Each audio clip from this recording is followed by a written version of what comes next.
Assalomu alaykum. Ro'yo kanaliga xush kelibsiz. Biz yaqinda mana buning 20 yilligini nishonladik. Men esa mana shu voqea yuz bergan joy. Hozir Ground Zero deb ataladigan yerdan atiga 3,5 blok narida yashayman. Bu rasm mening oshxonam derazasidan olingan. Shimoliy minorada yong'in boshlangan. Bu binolar 110 qavatli Jahon savdo markazining minoralari. Bu rasm esa janubiy minora urilgan ayni bir lahzani aks ettiradi. Samolyot chap tomondan urgan. Urilgan nuqtani ko'ra olmaysiz, chunki old tomonda qora binodan iborat 50 qavatli mehmonxona u manzarani qoplab turibdi. Mana bu yerda esa janubiy minoraning bir qismini teshib chiqqanini ko'ryapsiz. Bu hali aviayoqilg'i yonib ketmasdan oldingi holat. Samolyot yoqilg'isi yonganda deflagratsiya to'lqini paydo bo'ladi. Bu bomba to'lqinidan farq qiladi. Bunda zarba to'lqini darhol paydo bo'lmaydi.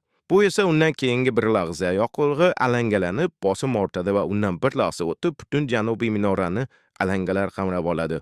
Bu yerda esa samolyot bo'laklari, jasadlar va ofisdagi buyumlar binodan chiqib uchmoqda.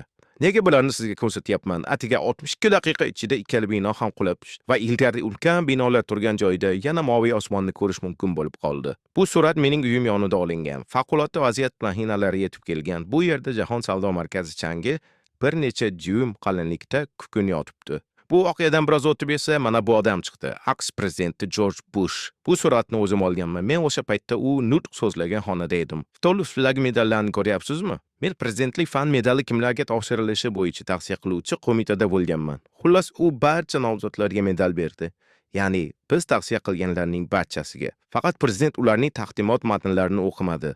U ilmiy atamalarni talaffuz qilmaslik kerakligini tushunadigan darajada aqlli odam edi. Shu sababli u medalni bo'yinga ilib, taqdimotni boshqa biri o'qib berdi. Shunday qilib 11 sentyabr voqeasidan keyin prezident boshqa bir joyda nutq so'zladi. Qayerda bo'lganini eslolmayman va u biz va ular o'rtasidagi farqni belgilashga urindi. Bizning xudoyimiz yulduzlarga nom bergan xudodir. Bu vaqt men uning tavsiya beradigan insonlar ro'yxatida yo'q edim. Aks holda prezidentni bu xatodan saqlab qolgan bo'lardim. Ya'ni xudo osmondagi yulduzlarning barchasiga nom berdi degan Tavrotdagi fikrga ishorasini. Birinchidan, bu bir xil xudo. U buni noto'g'ri tushungan. Islomdagi Alloh va yahudiylarning xudosi bu bitta xudo.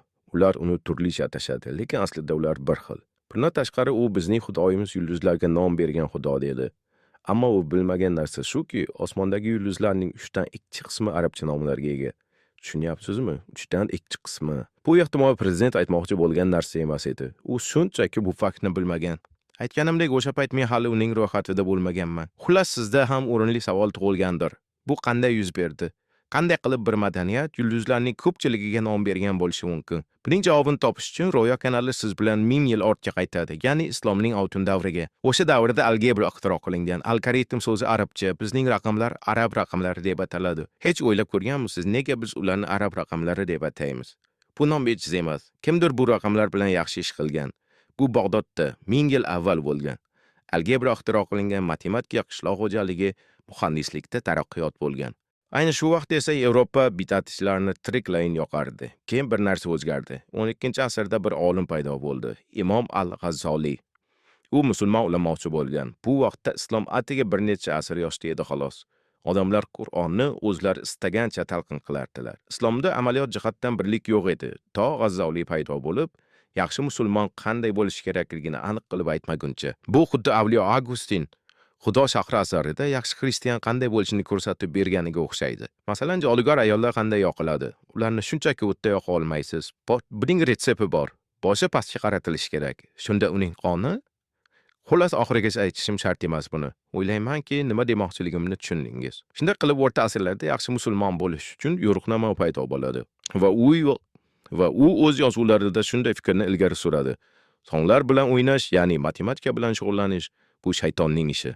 Tabiatdagi harakatlar esa Allohning irodasidir. Masalan, agar tosh tashlasangiz, u yerga tushsa, bu Allohning xohishi. Agar bu tosh nega pastga tushadi degan savolga javob bo'lsa, sizning qiziquvchanligingiz shu yerda to'xtaydi. Shunday qilib, tabiatdagi har bir narsa bu Allohning irodasi degan fikr bilan matematika bu shaytonning ishi degan g'oyani birlashtirsangiz, islomning oltin davri butunlay qulaydi. Tarixchilar esa buni biroz boshqacharoq tushuntiradi. Mo'g'ullar bosib keldi kabi misollar keltiradi. Ularni ayblamayman, chunki tarixchilar dunyoni urushlar va shohlar orqali ko'rishga moyil. Ular buni kamdan kam hollarda falsafiy yoki intellektual harakatlar nuqtai nazaridan o'ylaydilar. Keyin esa islom yana tiklandi, lekin bu safar u bilan birga fan qayta tiklanmadi. Yangi matematik ixtirolar bo'lmadi. Islomning Ispaniyadagi davri boshlandi, lekin ilm yo'q. Fani yo'q. U tugagan edi. Allaqachon o'tmish bilan qolgandi. Va bu yo'qotish bugungi kungacha saqlanib kelyapti. Bugun dunyoda 1.9 milliard musulmon bor, ammo ular fan taraqqiyotining oldingi saflarida yo'q. Eng yaxshi o'lchovchi vosita nima? Masalan, Nobel mukofotiga qarang. Men ularni sanab chiqdim. Qancha yahudiylar Nobel mukofoti olgan? Mana, fan sohasidagi barcha Nobel mukofotlarining 25% yahudiylarga tegishli. Yahudiylarning soni esa qancha? Taxminan 15 million. Tushunyapsizmi? Atigi 15 million. Musulmonlarchi, ular salkam 2 milliard. Bu esa ko'p, juda katta raqam. Musulmonlardan necha kishi Nobel mukofotini olganini bilasizmi? 2 ta.